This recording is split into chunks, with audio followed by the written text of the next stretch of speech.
요한복음 13장 12절로 17절까지 말씀 보겠습니다. 그들이 발을 씻은 후에 옷을 입으시고 다시 앉아 그들에게 이르시되 내가 너희에게 한 것을 너희가 아느냐? 너희가 나를 선생이라 또는 주라 하니 너희가 알겠도다. 내가 그러하다.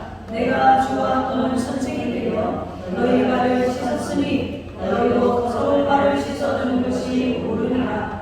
내가 너희에게 한 것 같이 너희도 행하게 하려 본을 보였노라. 내가 진실로 진실로 너희에게 이르노니 종이 주인보다 크지 못하고 보냄을 받은 자가 보낸 자보다 크지 못하나니 너희가 이것을 알고 행하면 복이 있으리라. 아멘. 할렐루야. 오늘 하나님 말씀의 제목은 참 스승 예수 그리스도라는 제목으로 저와 여러분 은혜 받기를 소망합니다. 오늘 하나님 말씀은 참 스승 예수 그리스도. 자, 우리가 교회력으로 꼭 정해진 건 아닌데 언젠가부터 우리가 5월의 셋째 주일을 스승의 주일로 지키게 되었어요. 그래서 사람이 제일은 아니지만 사람과 사람 사이를 중요하게 생각할 필요가 있음을 시사하는 교회 안에 변화겠죠. 그렇습니다. 우리 예수님의 십자가 지심의 참 의미가 무엇입니까? 하나님과 사람의 막힌담을 허사, 하나님과 인간과의 관계 회복의 십자가의 의미란 말이에요. 그런데 많은 그리스도인들이 하나님과의 관계 회복이 정말 하나님과만을 회복한다라고 잘못 생각하는 경우가 있어요. 십자가의 참 정신은요, 먼저는 하나님과 사람과의 관계 회복이지만 결국 그 관계 회복은 사람과 사람 사이에서도 큰 영향을 준다라는 거예요. 오늘 우리 교회도 스승의 날이 겹쳐진 줄로 참 스승 예수 그리스도라는 제목 말씀으로 하나님이 주시는 은혜를 나누고자 합니다. 탈무드에 이런 이야기가 있어요. 러시아 장군이 이스라엘의 한 도시를 방문했는데 장군이 자신의 환영식에 나가서 인사말을 하는데 이렇게 훌륭한 도시를 방문하게 된 것을 영광으로 생각합니다. 이 도시에도 많은 현인들이 태어났으리라 믿습니다. 그랬더니 유대 랍비 선생 하나가 글쎄요, 제가 알기로는 이 도시에는 아기만 태어나는데요 그러는 거예요. 이게 무슨 말이냐면 훌륭한 사람은 선천적으로 태어나는 것이 아니라 후천적으로 만들어진다라는 거예요. 자, 인간을 인간답게 만드는 게 뭐예요? 바로 교육이죠. 그래서 사람은요, 부모, 그리고 선생님, 그리고 친구, 그리고 종교를 잘 만나야 돼요. 종교를 어떤 종교를 만나느냐에 따라서 우리가 영생의 관림길이 있기 때문에 그렇습니다. 그리고 우리 그리스도인이 되었다면 그리스도인들은 뭘 잘 만나야 되죠?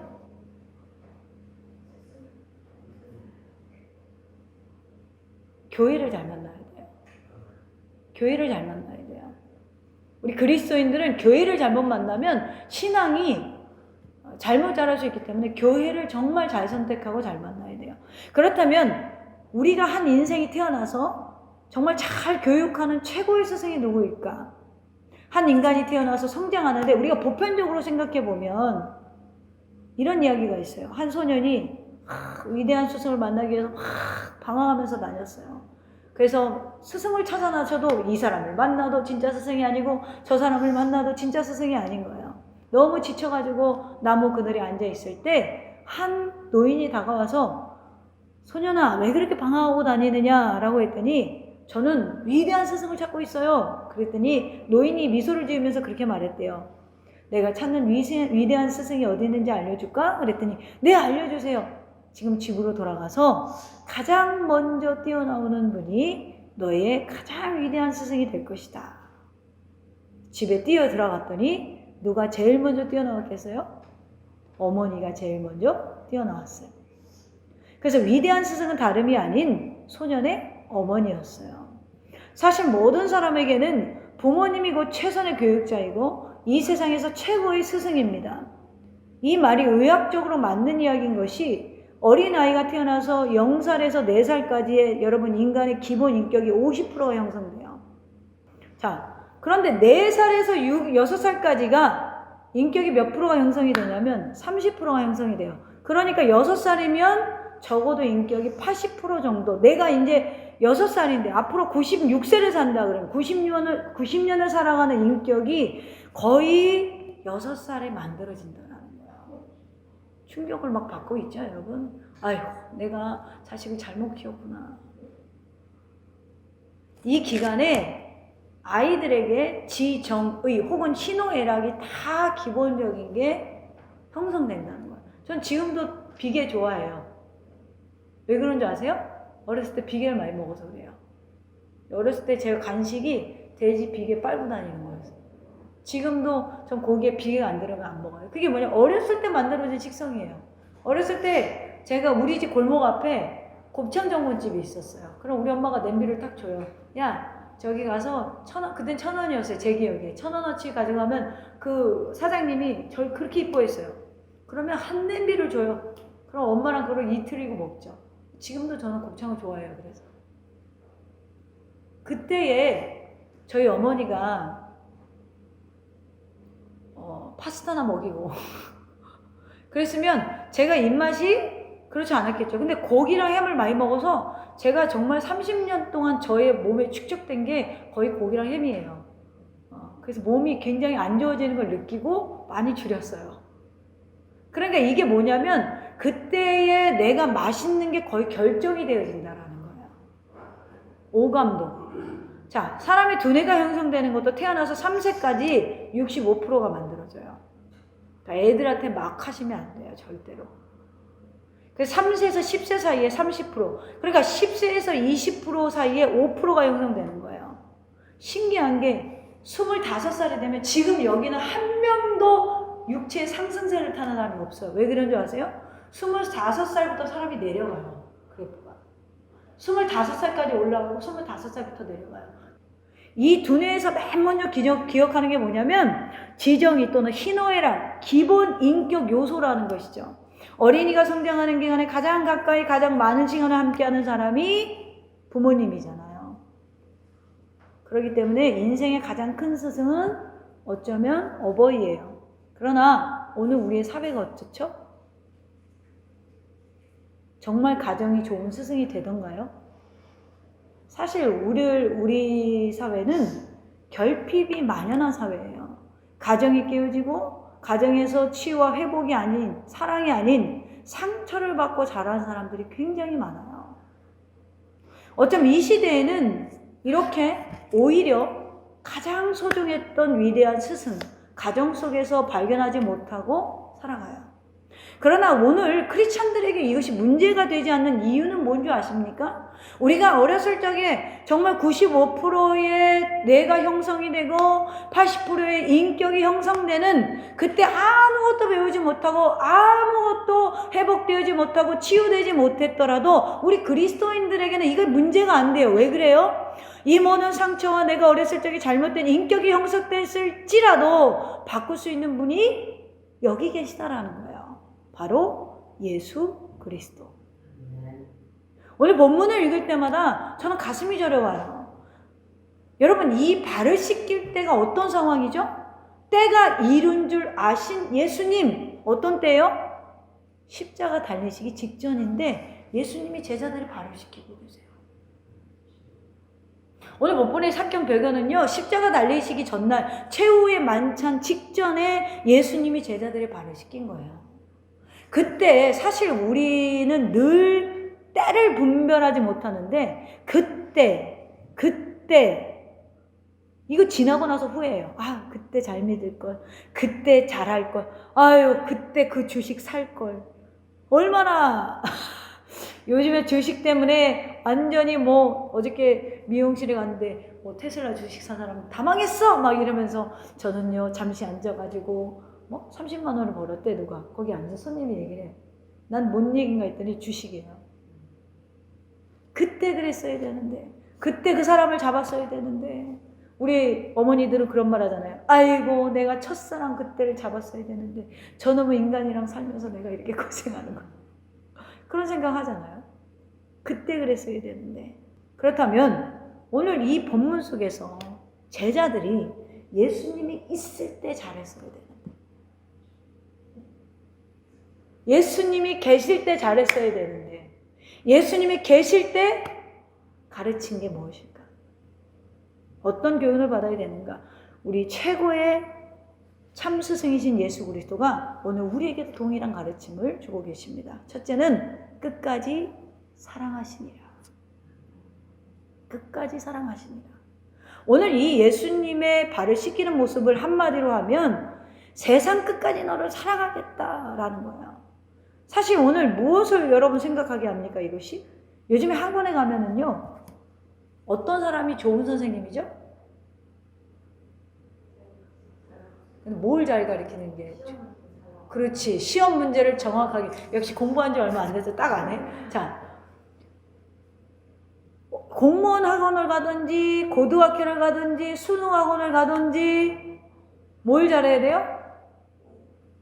뭘 잘해야 돼요? 공부를 잘해야 하는데 뭘 공부를 잘해요 요즘에는? 수능에 뭘 나올지를 찍어주는 선생님이 그걸 찍어줬는데 그 수능에 그 시험이 나오면 최고의 스승이야. 그쵸? 최고의 스승이에요. 이게 오늘날 우리 교육의 문제인 거예요. 답을 알려주는 거예요. 답을 찾아가게 해야 되는데 답을 알려주는 거예요.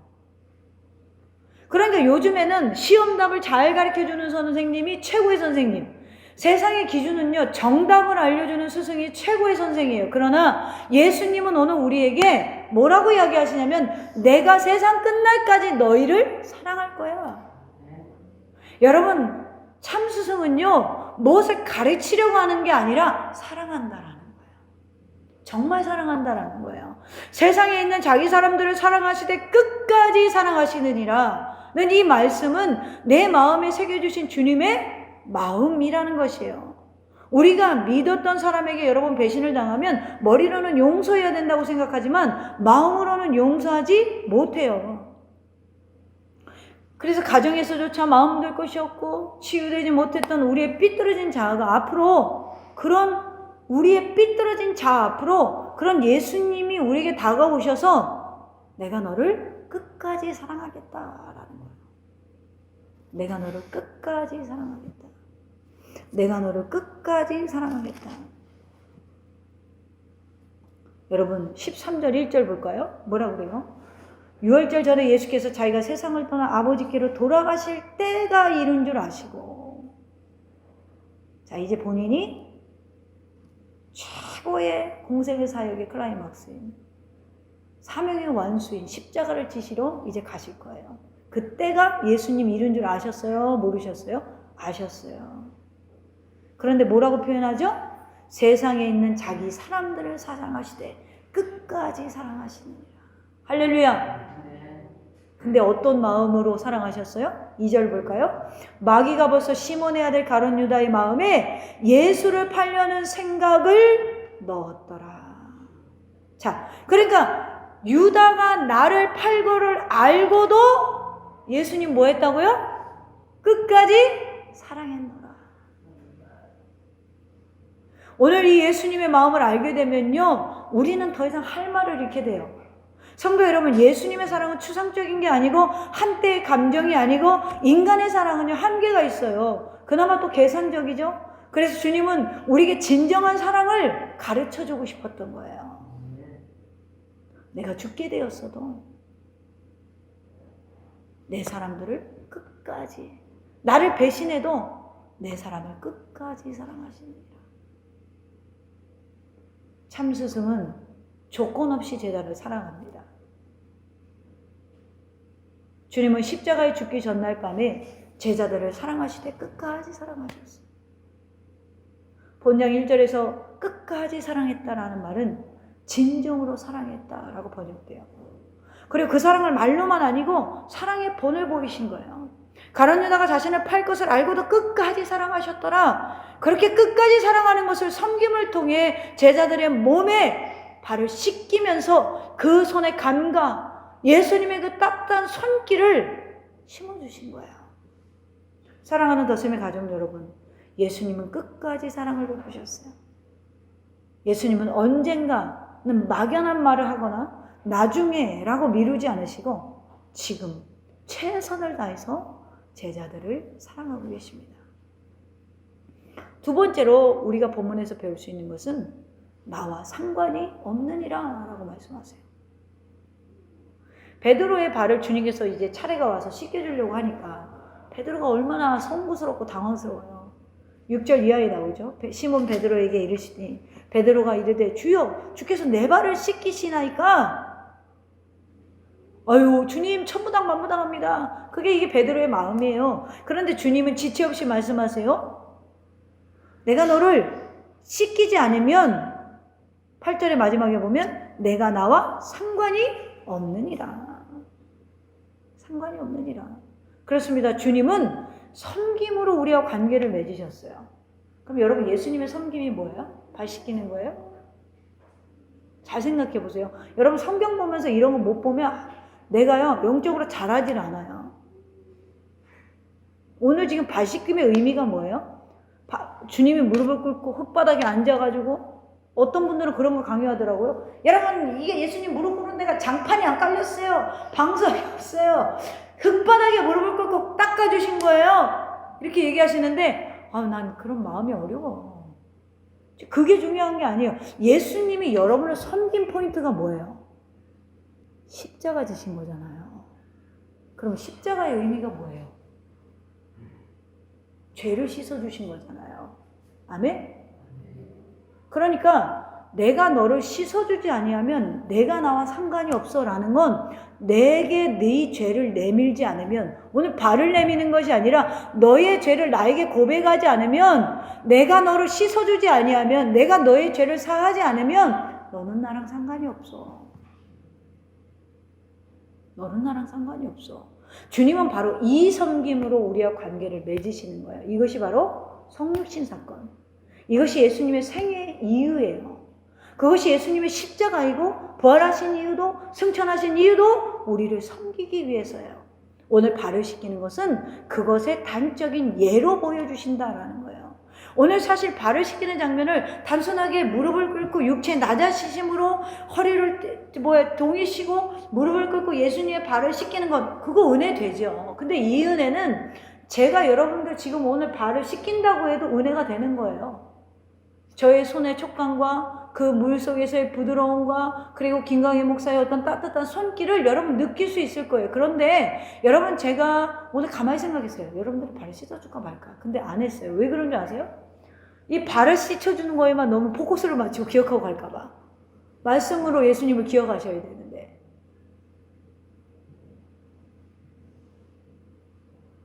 여러분 오늘 베드로와의 대화를 잘 보세요. 우리가 1절에서부터 오늘 본문을 봐야 되는데 너무 길어서 제가 짧게 봤어요. 내 몸을 다 씻어주세요. 그러면 이렇게 얘기해요. 발을 씻어주지 아니하면 내가 상관이 없느니라. 8절에 그랬더니 9절에 시몬 베드로가 이르되 주여 내 발뿐 아니라 그러면 손과 머리도 다 씻어주옵소서. 그랬더니 예수님께서 이미 목욕한 자는 발밖에 씻을 필요가 없느니라. 온몸이 깨끗하니라. 너희가 깨끗하다 하나 다는 아니니라 하시니. 자, 이미 씻었어 너희는. 그럼 매일매일 뭐예요? 발을 씻으라 하면서 발을 씻겨주신 건 나는 너희가 나를 팔지라도 끝까지 너희 죄를 용서하고 구원의 길을 포기하지 않겠다. 너희가 줄 빼먹는 거 깍두기 먹듯이 펑펑 빼먹고 너희가 나가서 세상 사람들이랑 똑같이 술 먹고 방황하고 방탕하고 예배 시간을 중요하게 여기지 않고 세상 사람들이랑 똑같은 언어 똑같은 말을 해도 너희들의 가치에 내가 없어도 나는 너희를 포기하지 않을 거야. 나는 너희 발이 아니라 너희를 구원하러 온 거야. 너희 죄를 씻어주러 온 거야. 그러니 너는 나를 믿지 않니 베드로야? 그러니까 이미 씻었어. 그러니까 매일매일 너가 짓는 죄를 그냥 내 앞에 고하기만 하면 돼. 나는 그것까지도 씻겨줄 거야. 그러니까 여러분 주님의 섬김이 우리를 구원하는 것, 우리가 그분께 죄를 구하지 않으면 상관이 있다 없다? 없다라는 거예요. 성도 여러분, 주님이 우리를 구원하셨기 때문에, 우리를 섬기셨기 때문에 주님과 우리는 관계가 맺혀져 있어요. 우리는 그리스도로 말미암아 우리가 구속당했고 우리의 죄가 씻겨졌기 때문에. 섬김으로 사귐은 시작되고 깊어지고 진실해집니다. 이 섬김은 뭐죠? 날마다 주님 앞에 나와서 우리의 발을 내미는 것, 우리의 죄를 고백하는 것. 그러므로 오늘 그 예수님께 우리의 죄를 내어드리시기를 바랍니다. 그리고 주님과의 관계를 맺어가시기를 축원합니다. 이것이 믿음의 사건이요, 그 믿음이 오늘 여러분을 구원에 이르게 하는 것이요, 그리고 우리의 인생의 참 스승이 되신 것은 우리의 죄를 사해서 우리가 천국 갈 수 있는 가르침을 이 시간에도 주시기 때문이라는 것입니다. 그리고 마지막으로 주님께서 뭐라고 말씀하십니까? 세 번째로, 너희도 그렇게 하라. 자, 이제 주님이 말씀하십니다. 그대의 발을 씻기신 후에 12절로 15절 볼까요? 그대의 발을 씻기신 후에 옷을 입으시고 다시 앉아 그들에게 이르시되 내가 너에게 행한 것을 너희가 아느냐? 자, 발을 씻겼어요. 그리고 앉으셨어요. 그리고 말씀하십니다. 이게 무슨 의미지? 내가 너희 발을 씻겼는데 이게 무슨 의미일까? 너희가 나를 선생이라 또는 주라 하니 너희 말이 옳도다. 내가 그러하다. 내가 주와 또는 선생이 되어 너희 발을 씻었으니 너희도 서로 발을 씻어주는 것이 옳으니라. 내가 너희에게 행한 것 같이 너희도 행하게 하려 하여 본을 보였느니라. 자, 이것은 7절의 대답이세요. 7절에 뭐라고 그러냐면 예수께서 대답하여 이르시되 내가 하는 것을 내가 지금은 알지 못하나 이후에는 알리라. 그러면 지금은 발을 씻기는 예수님의 의도를 제자들이 알았다는 거예요? 몰랐다는 거예요? 몰랐다는 거예요. 근데 이후에는 안 돼요. 여러분이 예수님의 마음을 뭐 할 때 알까요? 우리가 예수님의 마음을 뭐 할 때 알아요? 저를 예를 들면 난 여러분들을 상대할 때 알겠어. 할렐루야. 복음 전할 때 안다는 거예요. 내가 성도를 참아주고 기다릴 때 예수님의 그 마음을 다 알 수는 없겠지만 조금은 알 것 같아요. 아, 예수님도 참으셨는데 나도 참아야지. 아, 예수님도 그러셨는데 나도 먼저 가서 굽혀야지. 아, 예수님도 그러셨는데. 그러니까 여러분, 우리가 복음을 전하지 않으면 예수님의 성경이 뭐라고요? 우리를 구원하시는 거잖아요. 누군가를 구원의 길로 이끌어 보지 않으면 예수님의 마음을 알아요? 예수님의 한 행동을 알아요? 몰라요. 근데 이후에 제자들이 어떻게 살아가죠? 예수님 부활 승천하신 후에 제자들이 어떻게 살아가요? 생명을 바쳐서 복음을 전하는 삶을 살아요. 그때는 나의 마음을 알게 될 거야. 그러니까 지금 주님이 말씀하시는 섬김은 단순하게 교회에서 목사가 여러분들 발 씻어주는 게 아니에요.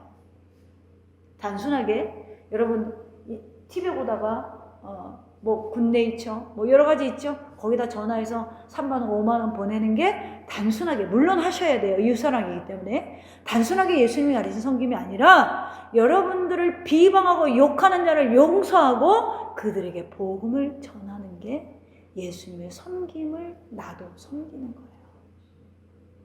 많은 사람들이 강단에 서서 목사가 설교할 때만 섬기는 줄 알아요. 찬양 인도할 때만 섬기는 줄 알아요. 그게 아니라 진짜 나가서 여러분들이, 저는 목회자보다 평신도들이 더 위대하다라고 생각하는 사람이에요. 여러분들이 삶 속에서 정말 목회자가 아닌데 누군가를 위해서 울면서 기도한다면 그것이 진짜 섬김이다. 오늘 9시 예배에 어떤 성도님이 가시면서 그래요. 어저께 어떤 분이랑 대화했는데 그분을 꼭 전도하고 싶다는 거예요. 그분이 이 아파트에 사시거든요. 안 와요. 뺀들거리고. 근데 그분을 생각하면서 오늘 교회에 앉았는데 눈물이 나더라는 거예요. 그게 진짜 섬김이라는 거예요. 물론 이웃사랑 실천해서 교회에서 좋은 일을 하고 구제하고 해야 되지만 그것이 아니라 교회는 먼저 제1의 목표가 선교가 돼야 돼요. 왜요? 예수님의 사역이니까. 예수님의 사역이니까. 그래서 제가 항상 강조하는 게 교회를 통해서 모든 것들이 흘러나가야 된다라는 거예요. 여러분, 섬김의 삶은요, 그리스도인의 존재 양식인 거예요. 다시 말하면 복음을 전하는 건 누구나 받은 사명이라는 거예요. 주님은 섬기심으로 우리와 관계를 맺으셨고 우리는 또 다른 사람을 섬김으로 주님과의 관계를 맺게 해야 된다는 것이죠. 그러므로 그 사귐으로 우리는 이 세상을 더욱 맑고 밝게 만들어갈 수 있겠다라는 거예요. 그렇습니다. 사랑하는 더셈의 가족 여러분, 오늘 발을 씻기시는 예수님 그 자체가 예수님의 사랑이에요. 사랑은 종이 되게 하죠. 무엇을 사랑하던 그 사랑하는 것이 종이 되어져요. 사랑은 상대방의 더러움을 보고 더럽다고 비난하는 것이 아니라 그 더러움을 씻어주는 거예요.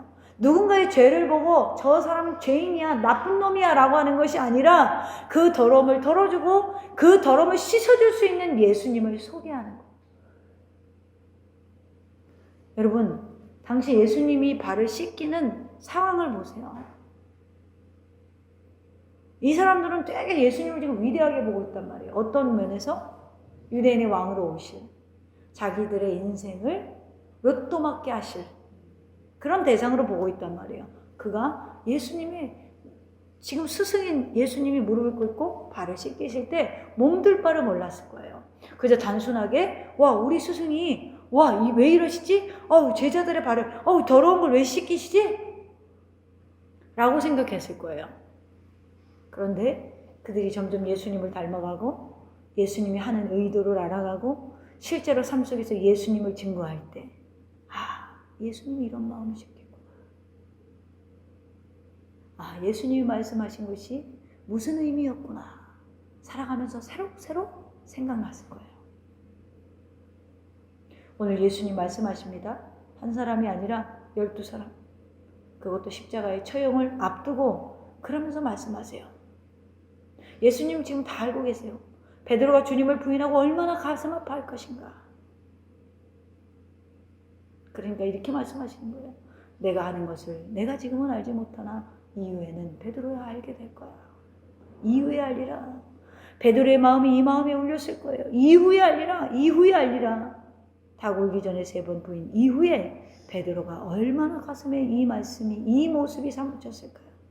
십자가의 죽음 이후 절망하지 않고 포기하지 않고 미리 희망을 말씀하신 예수님. 여러분 오늘 우리도 모를 수 있어요. 괜찮습니다.